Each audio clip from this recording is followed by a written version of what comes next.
Yo, bienvenue dans la Mad Zone, le podcast où on parle développement athlétique, mobilité, longévité et mindset. Et aujourd'hui, c'est une super journée parce que déjà de 1, il fait super beau, il fait super chaud ici dans le sud de la France.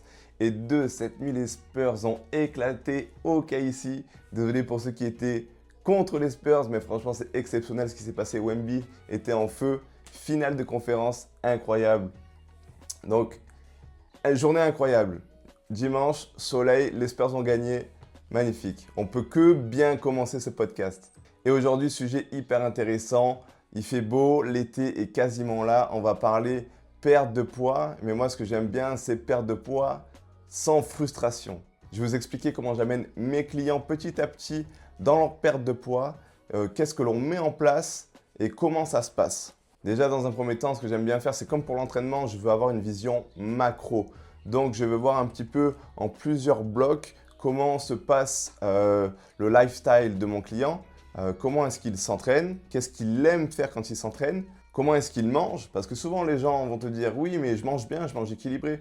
En fait, tu peux manger de bons aliments, mais il se peut que ces aliments ne rentrent pas forcément dans le total calorique dont tu as besoin. Et on va regarder un petit peu aussi les dépenses caloriques hors entraînement. Donc ce que fait la personne dans sa semaine, dans sa journée, au quotidien, qui pourrait augmenter sa dépense calorique. Ça, c'est quelque chose qui est souvent négligé, mais le fait de bouger, de marcher et d'avoir du mouvement hors entraînement va maximiser votre dépense calorique et c'est les petits détails qui feront les grandes différences au final. Donc j'aime bien récolter un maximum d'informations. Déjà, on regarde le sommeil. Est-ce que tu dors bien? Est-ce que tu dors bien? Est-ce que le matin, tu as la sensation d'avoir bien récupéré ou est-ce que tu es fatigué? Tu sais que tu dors pas assez. En plus de ça, tu stresses. Il se peut qu'il y ait de la contrariété, que le milieu professionnel ou personnel agissent du coup là-dessus et tu récupères pas comme il le faudrait. Déjà, ça, c'est un point hyper important. Ensuite, la nutrition. Ouais, je mange bien. Bon, ça, je mange bien, je m'en fous. Je veux savoir ce que tu manges. Donc, ce que je fais, c'est que à chaque repas de ta journée, sur 3-4 jours, tu m'envoies une photo de ce que tu manges. Peu importe, petit-déj, collation, midi, soir, je veux savoir ce que tu manges pour à peu près voir les quantités. Parce que manger bien, en fait, par rapport à qui, par rapport à quoi, on ne sait jamais vraiment. Tant que tu n'as pas quantifié les choses, tu ne sais pas si tu manges bien pour toi. Ensuite, on va parler fréquence d'entraînement. Si tu t'entraînes qu'une seule fois dans la semaine, avec un métier sédentaire, ça va être hyper compliqué. Il va falloir bouger davantage, ça c'est sûr. Donc combien d'entraînements tu fais et combien d'entraînements tu peux faire si on veut maximiser cette perte de poids. Et on regarde ce qu'on appelle le NEAT. Le NEAT, ça va être l'activité, le taux d'activité que tu as hors entraînement. Donc les calories dépensées, là je suis en train de bouger mon bras, je suis en train de tenir ma tablette, mais ça me fait dépenser de la calorie. Et ça ne compte pas dans un entraînement, mais pourtant à la fin de la journée, ça m'a fait dépenser de la calorie en plus. Donc on va prendre en compte si chaque semaine, tu sais que tu fais une rando ou que tu fais de la marche, ça c'est super, ça va maximiser ta dépense calorique. Si tu es plutôt rando, c'est cool, si tu es plutôt resto, c'est moins cool. Il y en a qui sont les deux, donc après ça, c'est à voir ce qui est le plus optimal. Donc une fois que j'ai récolté un maximum d'informations, on va rentrer dans le vif du sujet. L'étape numéro 1 qui est vraiment primordiale, ça va être de commencer avec un déficit calorique. On va vouloir diminuer le nombre de kilocalories que tu manges à la journée. Et on ne le diminue pas au hasard. Je ne te dis pas juste de manger moins. On va vraiment, du coup, vu qu'on sait ce que tu manges, on va vraiment diminuer, on va quantifier les choses. Et moi, je vais commencer par diminuer de 10 à 20% en fonction du profil de la personne. Et on va essayer d'enlever 10 à 20% de calories. Mais ce que j'aime bien faire au début notamment, surtout sur les 3 premières semaines, voire le premier mois, c'est de garder les habitudes de la personne. Attention, si les habitudes elles sont catastrophiques, on va changer un petit peu. Mais la plupart du temps, voilà, si au petit-déj, tu as des habitudes de manger telle chose, on va essayer de garder telle chose. Et ensuite, on va réduire un peu plus les calories sur le reste de la journée. L'objectif, c'est que ça ne soit pas agressif dès le début et que tu sois directement dans la contrainte et que tu subisses dès les premiers jours, dès les premières semaines, ton déficit calorique. Donc dans ce déficit calorique, il y a quelque chose sur lequel je mets un point hyper important, qui est un point hyper important, ça va être le niveau de protéines que tu manges. La plupart des gens, franchement, il n'y a personne que j'ai eu en client ou que j'ai connu qui mangeait assez de protéines par rapport à son poids de corps et par rapport à ses objectifs. Donc on va maximiser l'apport en protéines. Ça veut dire que dès le matin, il va falloir qu'il y ait un aliment protéiné. Quand je parle de protéines, ça peut être hyper simple, ça peut être du fromage blanc, donc quelque chose qui peut être un peu plus léger. Et si la personne aime bien manger salé, on va pouvoir déjà manger des œufs ou ou quelque chose d'un peu plus consistant le matin, ça dépend. Mais en tout cas, il faut de la protéine directement parce que c'est ce qui va faire fonctionner tes muscles et c'est ce qui va optimiser ta récupération. Et au plus tu vas être musclé, au plus tu vas dépenser de la calorie. Au plus tu dépenses de la calorie, au mieux c'est pour ta sèche et ta perte de poids. Ce qu'on fait également, c'est qu'on va augmenter les fibres. Donc on va manger beaucoup de protéines et beaucoup de légumes. Dans le premier mois, là où on va diminuer les calories, forcément, ça va être au niveau des lipides, donc des aliments gras. Si la personne aime bien manger en sauce, on va réduire un petit peu cet apport de lipides et on va réduire légèrement l'apport en glucides. Mais tu vas garder une alimentation quasiment similaire si tu manges déjà à peu près sain. Juste, on va quantifier ce qu'il te faut vraiment. Et le fait d'augmenter les protéines, donc tu vas manger davantage de poulet, davantage de dinde ou d'aliments protéinés, donc davantage de viande. Et en même temps, on augmente les fibres, beaucoup de légumes. Il faut que ton assiette elle soit remplie de couleurs. Au plus il y a de la couleur, au mieux c'est. Et ça, c'est hyper important parce que ça remplit ton estomac. Et ça te donne cette sensation de satiété. Tu as l'impression d'avoir bien mangé. Alors qu'au total calorique, à la fin de ton repas, t'excèdes pas le total calorique que tu devais. Donc c'est excellent, tu gardes ton déficit, tu as l'impression d'avoir mangé correctement, en tout cas suffisamment, et tu ressens pas cette faim à la fin de ton repas ou dans la journée. Donc l'étape 1, les grandes lignes, on met un déficit calorique de 10 à 20%. Donc juste avant ça, on a fait une vision macro. On sait combien de kilocalories la personne dépense sur une journée et on sait du coup combien on a besoin de kilocalories pour commencer à sécher. Donc on enlève 10 à 20% maximum pour pas que ça soit trop contraignant et pour pas que ça soit trop intense directement. On maximise l'apport en protéines, on diminue légèrement l'apport en glucides, mais il faut en garder parce que ça te donne l'énergie. Et par contre, on va diminuer l'apport en lipides, surtout si la personne aime manger des plats en sauce ou mettre un peu de mayo par-ci, par-là. Ça va être des trucs qu'on va vraiment diminuer. Il y a un truc dont je n'ai pas parlé et qui va être hyper important parce que je voulais le garder à la fin, ça va être le sucre. Les gens qui aiment le sucre, qui aiment les gâteaux, qui aiment manger des choses qui sont hyper caloriques et qui, en plus de cela, vous font un pic d'insuline, donc ce qui est vraiment pas ouf au niveau de la perte de poids. Le sucre, ça va vraiment être un poison. Je sais que la plupart qui aiment ça, c'est très difficile de l'enlever. Donc si on ne peut pas l'enlever, on peut légèrement le diminuer. Donc tout ce qui est gourmandise, on supprime. Par contre, si c'est nécessaire et que si tu ne l'as pas, je préfère que tu manges 2-3 gâteaux et que derrière, tu puisses tenir sur le long terme, plutôt que tu n'en manges pas et qu'au bout de 2-3 semaines, tu en es marre et que d'un coup, tu casses tous les gâteaux qu'il y a dans le placard et t'exploses tes kilocalories. Et en plus de ça, tu ruines ta perte de poids. Donc l'apport en sucre saccharose, vraiment le sucre pur raffiné, ça, on va essayer de le diminuer au mieux en fonction des besoins et des habitudes du client. On ne veut pas le frustrer, mais il va y avoir des doses à mettre. Et moi, j'aime bien les mettre soit pas en collation, mais soit en fin de repas. Et de temps en temps, ça m'est arrivé 1 ou 2 fois sur certains clients de le mettre en collation, d'avoir le petit apport sucré en gâteau ou autre. Mais tout le reste de la journée, toutes les calories, elles sont calculées au millimètre pour ne pas excéder.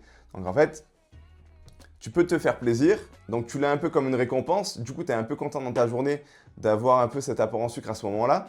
Par contre, tout le reste de la journée, il est quantifié et il est calculé pour que tu sois quand même en déficit et que tu sois toujours dans cette perte de poids progressive. Donc ça, c'est la grosse première étape, déficit calorique à mettre en place, à installer et à commencer directement. C'est le plus important. Étape numéro 2, je parlais du NEAT. C'est l'activité physique qui ne fait pas partie de ton entraînement. Donc ça, on va essayer de le maximiser. On va essayer de marcher davantage. D'habitude, tu prends l'ascenseur, là, tu vas prendre des escaliers. C'est des trucs, des petits détails tout bêtes qui feront la différence.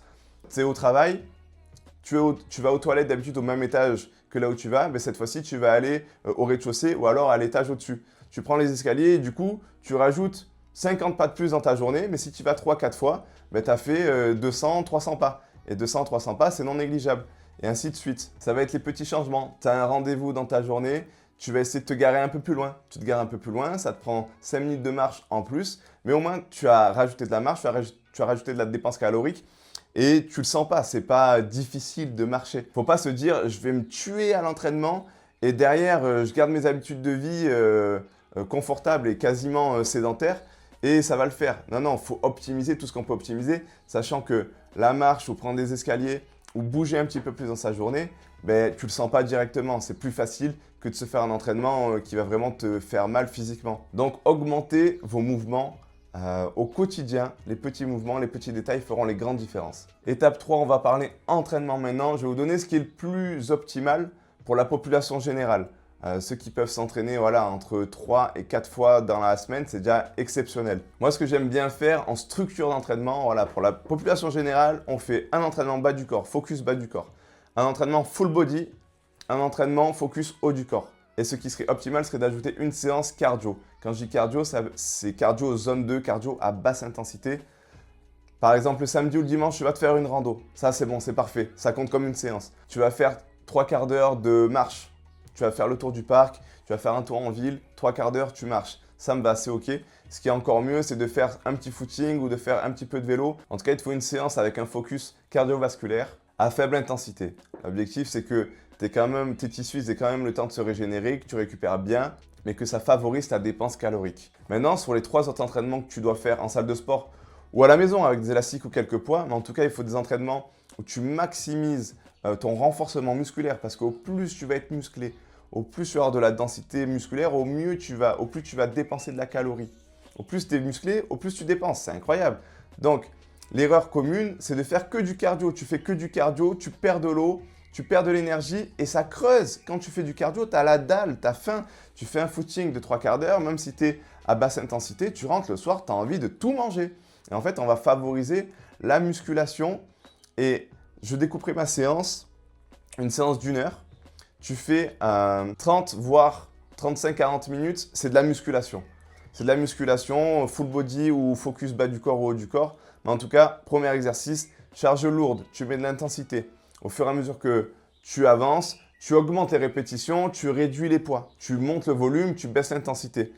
Fin de séance, ce que j'aime bien faire, c'est bosser avec des composantes cardiovasculaires à haute intensité. Mais il faut que ça soit bien fait. Donc c'est simple, tu fais ta première partie, c'est de la musculation. Deuxième partie, on fait un circuit training, 3-4 exercices, c'est très bien. Format Tabata, tu te prends 30 secondes d'effort, effort max quasiment, 10 secondes de récup, juste le temps de souffler un petit peu, et tu fais entre 3 et 6 tours. Ça va te prendre 8 à 10, 12 minutes, voire un peu plus si tu te sens. Et là, tu as maximisé ton entraînement. Tu as maximisé ton entraînement parce que tu as fait ton renforcement au début. Tu arrives à la jonction entre le milieu fin de séance, tu passes sur un circuit cardio training et à la fin, tu peux te rajouter des abdos si tu veux ou un petit peu de marche pour récupérer. Tu as fait ton heure et tu as tout optimisé. Prise de muscle, tu as créé de l'adaptation au niveau musculaire. Tu vas devenir plus fort, tu vas avoir plus de masse musculaire. Derrière, tu optimises ta dépense calorique. Tu fais une grosse dépense calorique avec des exercices à haute intensité. Tu fais travailler ton système cardiovasculaire. Et en plus, tu dépenses davantage de kilocalories. Tu termines avec les abdos parce que moi, j'aime bien finir avec les abdos. C'est comme ça que je fonctionne. Et si tu veux, à la fin, petite marche pour récupérer, pour avoir le système nerveux qui redescend. Tu fais comprendre à ton corps qu'il y a une phase de cool down, une phase de récup. Et ensuite, tu peux reprendre le cours de ta vie normale. Ça, c'est ce qui est selon moi optimal.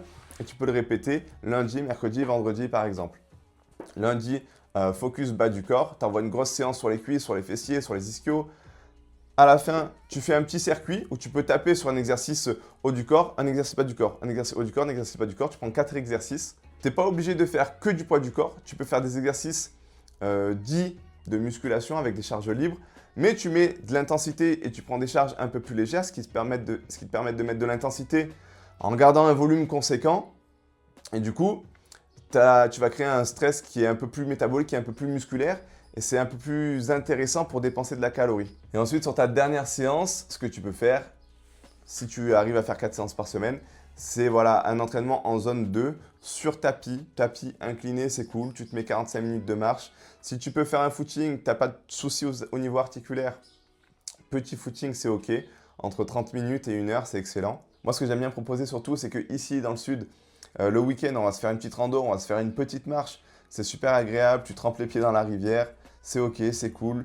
Tu as fait une petite dépense calorique, ton cardio, il n'est pas monté trop haut, mais vu que tu as fait du dénivelé, puis tu es redescendu, puis ça t'a pris entre 1h30 voire 2 heures, ben en fait, ta dépense calorique, elle est considérable. Et si tu mets à peu près tout ça en place, ta perte de poids progressive, elle doit super bien se faire et la frustration ne doit pas se faire sentir. En tout cas que très peu. Parce que forcément, tu fais un déficit calorique, tu vas un peu moins manger. Donc oui, c'est pas facile. mais on essaye d'optimiser pour que ça soit tolérable et que tu puisses le faire sur le long terme et atteindre ton poids de corps voulu. Et ce que je fais pour avoir un bon suivi, c'est qu'on fait une pesée chaque semaine, le même jour, par exemple le lundi matin, à jeun, après pipi, après popo, pesée et on voit semaine par semaine, juste pour voir un petit peu l'évolution. Et celle qui est le plus important, on va dire que c'est au niveau, tu te pèses jour 1, tu te pèses au niveau de la 3e semaine, voire de la 4e semaine, au niveau du 1er mois. Et c'est celle-là le plus important. Et à ce moment-là, moi je sais comment je vais devoir ajuster le déficit calorique. Si je dois du coup conserver 10% de moins pour le mois d'après ou les 3 semaines qui suivent, ou s'il faut que j'augmente un peu plus, ou si au final on a peut-être un peu trop augmenté le déficit et au vu de comment la personne s'entraîne, au final on peut manger, on peut se permettre d'un peu plus manger en gardant des entraînements comme ça, la personne va continuer à perdre du poids. À ce moment-là, c'est optimal. Mais en tout cas, ça nous permet d'avoir un feedback quantifiable et que l'on peut gérer derrière et ajouter de la variabilité si c'est nécessaire. Voilà comment je prends en charge la perte de poids de mes clients. Nous, ce qu'on vise, c'est vraiment la non-frustration. On veut limiter la contrainte, on veut que la personne se sente bien et on veut le faire sur le long terme parce que ce qu'on vise, comme d'habitude, c'est la longévité. Et si cette vision te parle, bienvenue dans la zone. Peace.